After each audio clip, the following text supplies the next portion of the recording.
Ini kan namanya macam kayak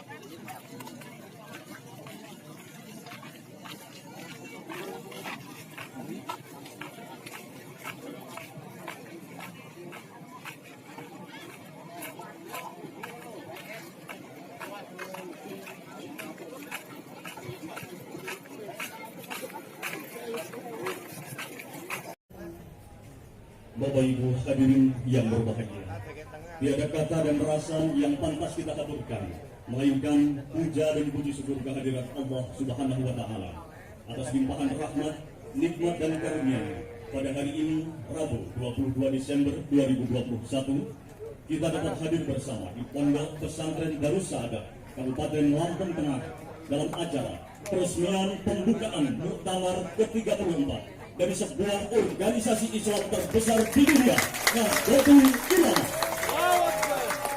Salawat serta salam semoga senantiasa tercurah limpahkan pada baginda Nabi besar Muhammad SAW beserta segenap keluarga, sahabat dan para pelanjut risalahnya. Teriring doa semoga kita semua diakui menjadi umat beliau dan mendapatkan syafaatnya di yaumil qiyamah. Hadirin yang dirahmati Allah, mengawali acara pada siang hari ini, marilah kita simak bersama pembacaan ayat suci Al-Quran Surat Al-Imran ayat 103 dilanjutkan sholawat badar oleh Ustadz Haji Salman Amrillah, Qori Internasional juara terbaik 1 di Teheran, Iran tahun 2019. luar biasa.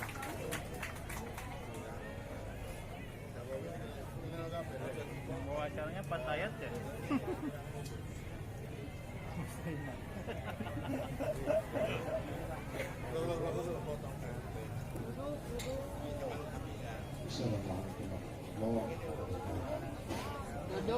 Duduk. أعوذ بالله من الشيطان الرجيم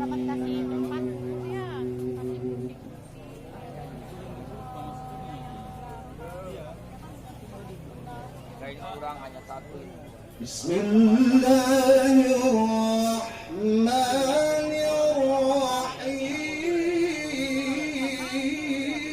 الرحيم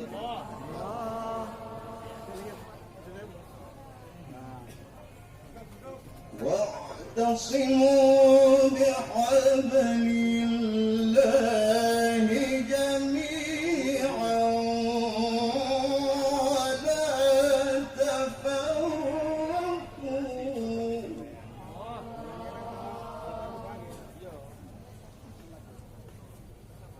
واذكروا نعمة الله عليكم إذ كنتم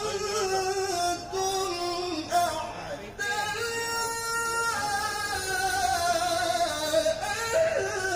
فألف بين قلوبكم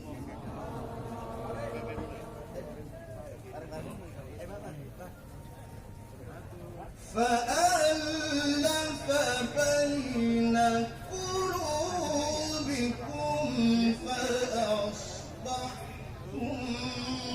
بنعمته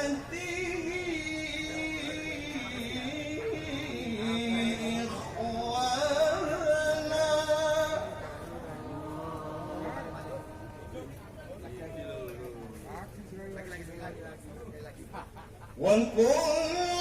وكنتم على شفا حفرة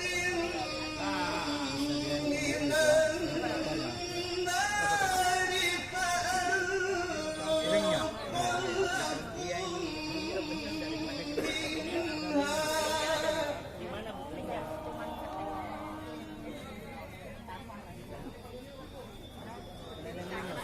كذلك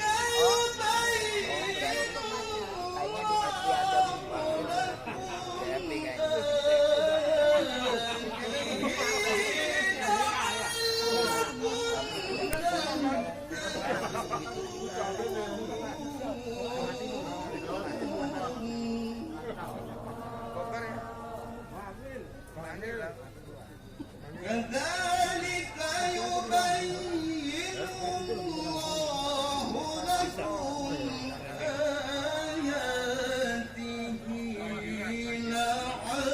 لعلكم تهتدون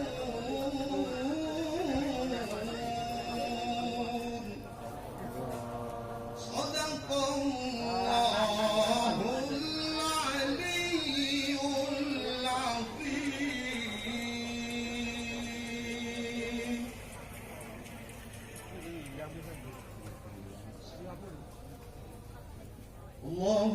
اللهم صل وسلم وبارك عليه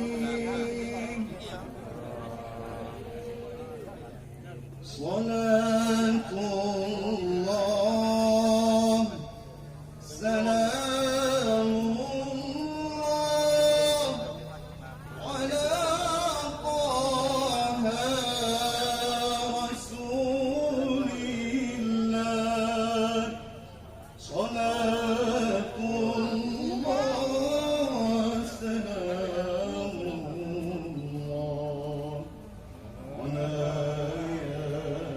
ياسين حبيب الله على Kalau tutorial siaran langsung, tapi jangan asik banyak ini. Dikirim. صلاة الله سلام الله على طه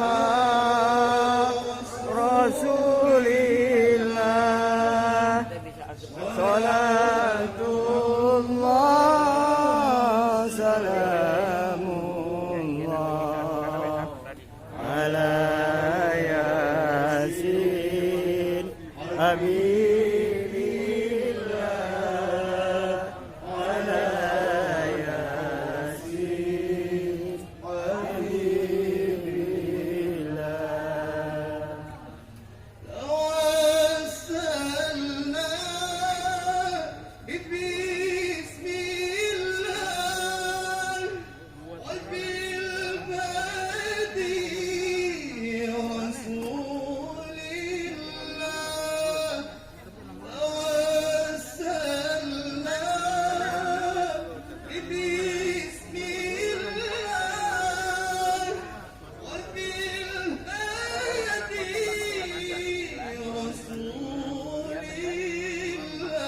الله وكل المجاهدين لله في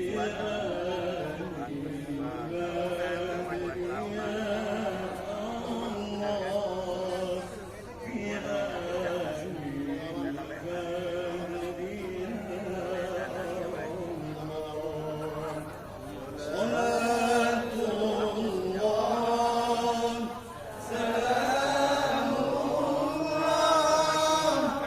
على طه رسول الله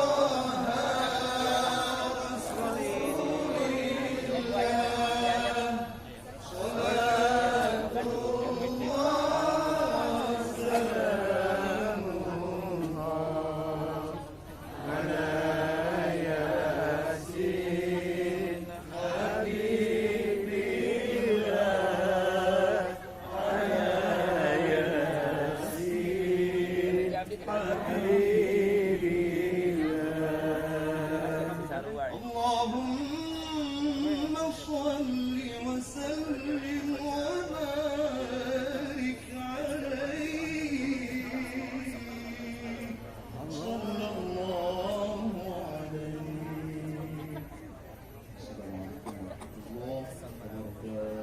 Waalaikumsalam warahmatullahi wabarakatuh.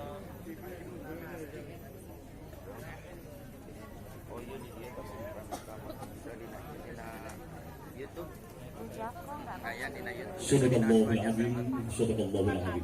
Semoga lantunan ayat suci Al-Quran dan sholawat Badar mampu menenteramkan jiwa dan hati kita sebagai sebuah bangsa.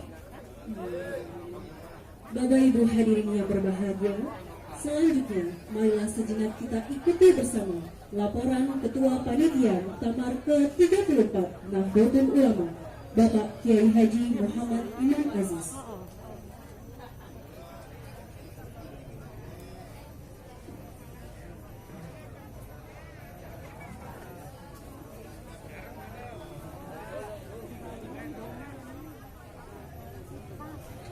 Assalamualaikum warahmatullahi wabarakatuh.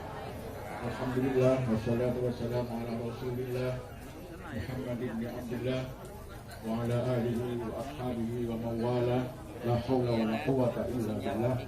Amma ba'd. Yang saya hormati dan kita banggakan bersama Bapak Presiden Republik Indonesia Insinyur Haji Joko Widodo,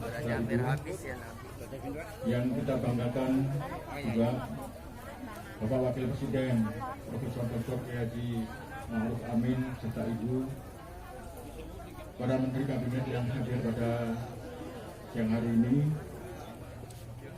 Gubernur Provinsi Lampung Bapak Animal Junaidi serta Ibu, Al-Mukarram Pejabat Rais Am Haji Miftahul Akhyar, Al-Mukarram Ketua Umum Pengurus Besar Nahdlatul Ulama Profesor Dr. Haji Sa'id Abdul Siraj, Ketua Badan Ekonom dan Lembaga Bimbingan Nahdlatul Ulama, Pengurus Wilayah Nahdlatul Ulama seluruh Indonesia, Pengurus Cabang Nahdlatul Ulama seluruh Indonesia yang pada saat ini tidak bisa hadir secara langsung di ruangan ini, tapi melalui daring di Unila, di UIN dan di Malahayati. Pimpinan Pesantren Darus Saadah Haji Mahsin Abdullah yang saya hormati, para undangan yang hadir pada saat ini, yang mohon maaf tidak bisa saya sebutkan satu persatu tanpa menghormati bapak-bapak, ibu-ibu semua. Yang tidak lupa juga yang terhormat para keluarga muassis Nahdlatul Ulama yang hadir pada hari ini. Alhamdulillah pada pagi hari ini Muktamar ke-34 akhirnya dapat dilaksanakan pada hari ini. Diselenggarakan dalam suasana pandemi COVID-19, dan kami panitia telah melakukan langkah-langkah untuk menaati aturan berkaitan dengan protokol dan prosedur kesehatan yang sangat ketat. Panitia telah membentuk Satgas COVID-19 khusus untuk muktamar ini dengan melakukan upaya-upaya pencegahan maupun nanti juga upaya-upaya untuk menangani secara optimal di dalam muktamar ini. Panitia dan Pengurus Besar Nahdlatul Ulama telah melakukan pembatasan secara minimal untuk utusan-utusan resmi dalam muktamar ini. Semula biasanya 7 orang tiap pengurus wilayah dan pengurus cabang, kita hanya mengundang 3 orang dari masing-masing pengurus wilayah, pengurus cabang, dan pengurus cabang istimewa dari internasional. Ini hampir lebih dari 50% kita kurangi. Mohon keikhlasannya juga karena banyak yang ingin ikut juga dalam muktamar ini, tapi mohon maaf karena ini memang pembatasan yang harus dilakukan. Peserta resmi muktamar saat ini berjumlah 1.959. Dari pengurus wilayah 102 orang dari 34 provinsi, pengurus cabang 1.563 dari 523 kabupaten, dan pengurus cabang istimewa dari 13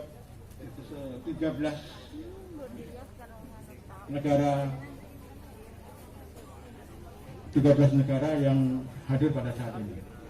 Kemudian penyelenggaraan muktamar dilaksanakan di pesantren Darus Saadah di sini ini, kemudian Universitas Lampung Unila, Universitas Islam Negeri Raden Intan, dan Universitas Malahayati. Kemudian sidang nanti akan kita laksanakan di 4 tempat tadi, Yang pertama di sini di Pesantren Darus Saadah, kemudian di Universitas Lampung, Universitas Islam Negeri Raden Intan, kemudian Universitas Malahayati. Semua kita bagi supaya tidak terjadi penumpukan massa, terutama dalam hal persidangan-persidangan ini. Kemudian sidang pleno termasuk pleno pemilihan Rais Am melalui Ahlul Hal wal Aqdi serta pemilihan ketua umum yang dilakukan secara langsung melalui musyawarah mufakat itu insya Allah akan dilaksanakan di Pondok Pesantren Darus Saadah yang saat ini kita hadiri saat ini. Terima kasih kepada pemerintah, khususnya Bapak Presiden dan Bapak Wakil Presiden, para donatur, khususnya para masyayikh, pengurus dan warga Nahdlatul Ulama yang membantu muktamar ini melalui gerakan koin muktamar. Ini saya kira sangat membanggakan karena termasuk gedung ini, insya Allah nanti kita akan teruskan. Ini masih fondasi Pak Presiden. Nanti kita akan teruskan sampai sempurna. Dan sekarang sedang dilakukan oleh Masjid Karya. Terima kasih sebesar-besarnya juga kepada pimpinan pesantren, para rektor universitas yang menjadi tempat kegiatan muktamar dan seluruh panitia baik di pusat, daerah maupun lokal. Semoga dukungan semua ini mendapatkan barokah dan manfaat dan mendapat ridho dari Allah Subhanahu wa Ta'ala. Ini ada titipan untuk Bapak Presiden dari masyarakat Lampung. Ternyata jalan tolnya luar biasa, Pak. Sekarang Lampung padat, sangat luar biasa. Ini titipan dari masyarakat Lampung. Sekian, wallahul muwaffiq ila aqwamit. Assalamualaikum warahmatullahi wabarakatuh. Kami mohon kepada Bapak Kiai Haji Muhammad Imam Aziz berkenan untuk tetap di tempat. Dilanjutkan penyerahan materi muktamar ke-34 Nahdlatul Ulama oleh Ketua Steering Committee Bapak Profesor Dr. Kiai Haji Muhammad Nuh, didampingi oleh Ketua Panitia kepada Ketua Umum Pengurus Besar Nahdlatul Ulama Profesor Dr. Kiai Haji Said Akil Siraj MA.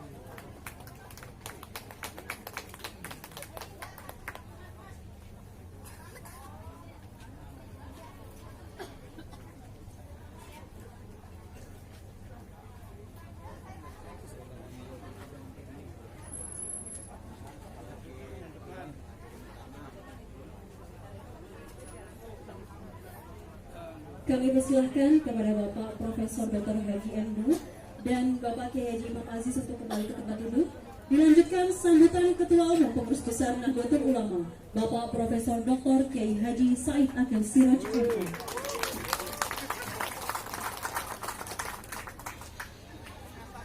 Assalamualaikum warahmatullahi wabarakatuh. Bismillah. Alhamdulillah.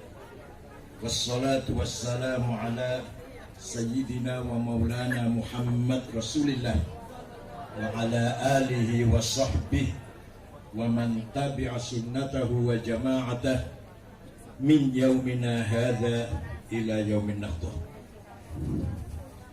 Yang terhormat Presiden Republik Indonesia Bapak Insinyur Haji Joko Widodo beserta Ibu Iriana Jokowi, pagi hari ini beliau berkenan pakai sarung.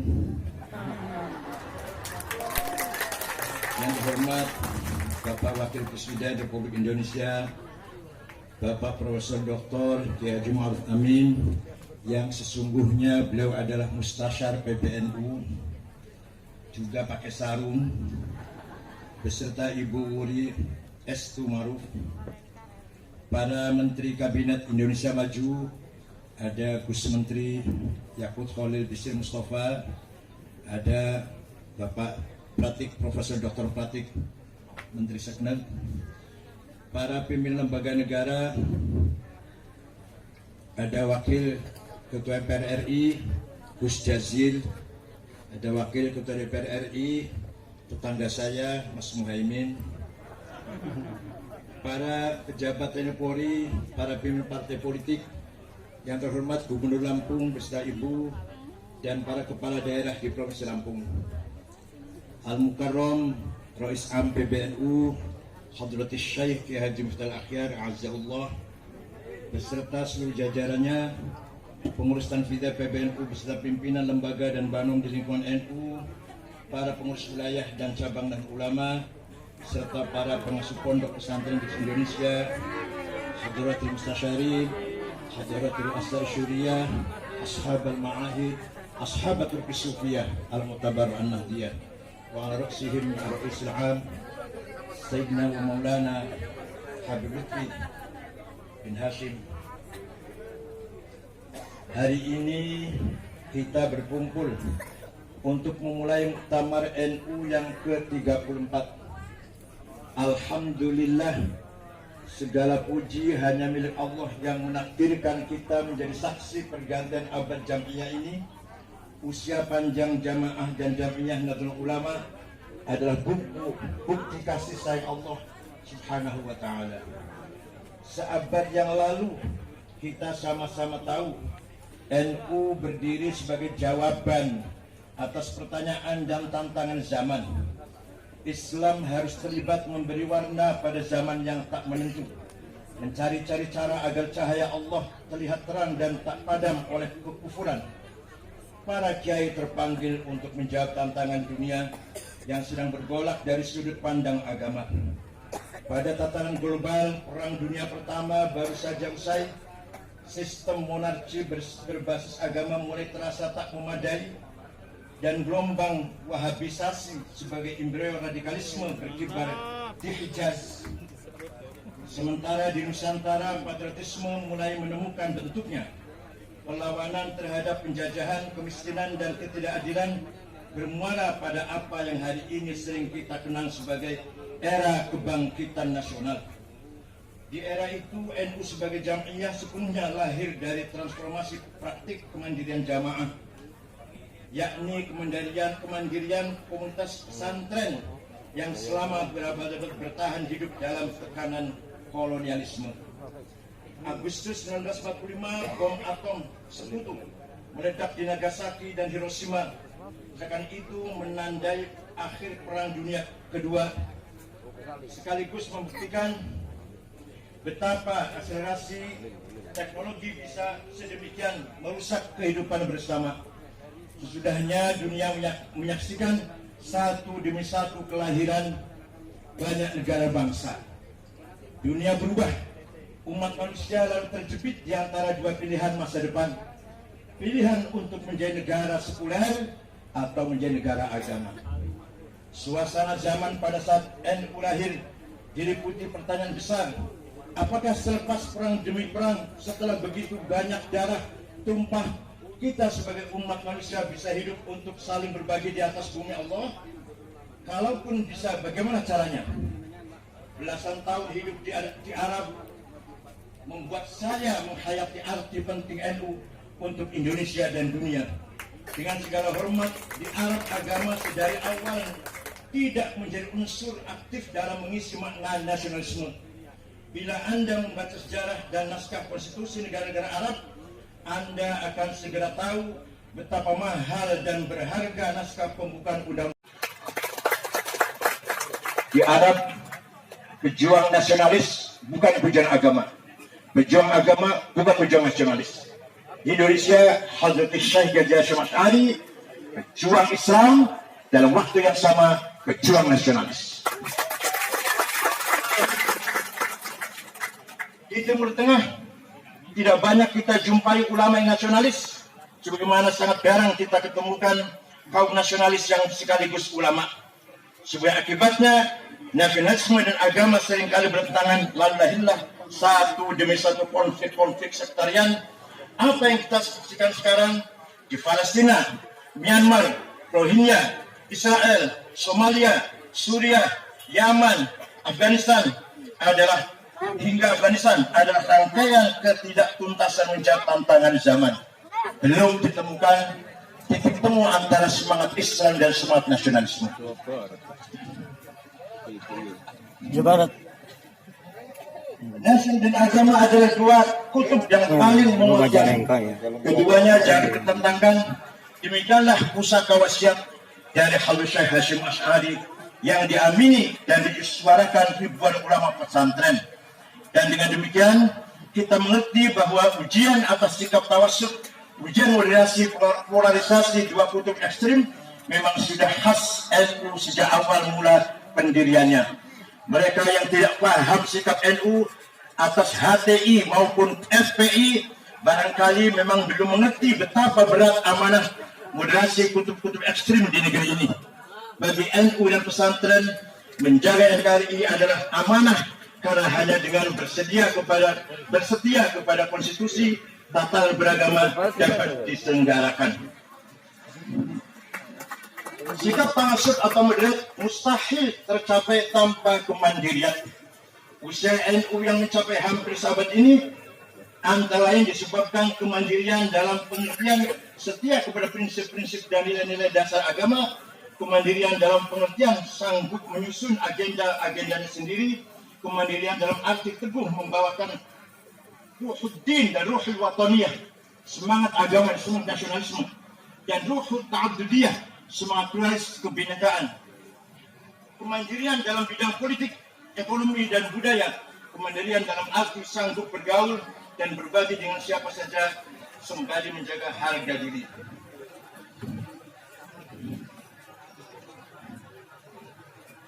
Tawassut atau sikap moderat di antara dua kutub bukanlah perkara mudah. Tawassut mempersyaratkan kecakapan, pengetahuan, dan kebijaksanaan. Dua hal inilah yang diteladankan para imam madhab dan ulama-ulama kita. Sementara untuk menjadi ekstrim, seseorang cukup bermodalkan semangat dan fanatisme belaka. Akar pengetahuan dan kebijaksanaan pada gilirannya wujud dalam sikap kemandirian. Pribadi-pribadi besar dalam sejarah panjang NU dan pesantren adalah kisah-kisah mengenai kemandirian. Hanya dengan menjadi mandiri, kita baru mungkin untuk menyumbangkan suatu berkontribusi kepada hidup bersama, berkhidmat dan pada peradaban dunia. Tema muktamar NU kali ini, kemandirian dalam berkhidmat untuk peradaban dunia. Tema ini sekaligus menjadi warisan atau bekal mengarungi abad kedua bagi Nahdliyin untuk terus mengembangkan berbagai peran kemanusiaan. Mereka itakunu syuhada 'alan nas, syuhudan dinian, syuhudan thaqafiyan, syuhudan hadariyan, syuhudan ijtimaiyan wa insaniyan. Lalu bagaimanakah NU satu abad ke depan yang kita bayangkan? Usia kita masing-masing hanya Allah yang tahu. Tapi usia NU kita berharap langgeng dan tegak ila yaumil qiyamah. Maka sikap tawassut kembali diuji hari-hari ini. Tak hanya di Indonesia, tapi di seluruh dunia. Problem-problem lama bawaan abad lalu belum seluruhnya tertangani. Sedangkan masalah-masalah baru datang bertubi-tubi. Masalah yang berkisar pada perubahan iklim, kesenjangan ekonomi, bioteknologi, polarisasi percakapan dan identitas, radikalisme, terorisme, dan krisis energi. Sementara itu, laju teknologi bergerak secara eksponensial, menawarkan kemudahan-kemudahan praktis dengan risiko-risiko yang tak sepenuhnya bisa diperkirakan.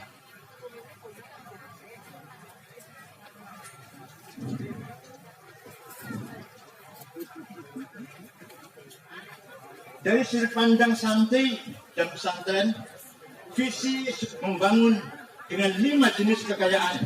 Visi sebangun dengan 5 jenis kekayaan yang dimiliki oleh bangsa Indonesia. Pertama, as-sarawati ijtimaiyah, sosial kapital.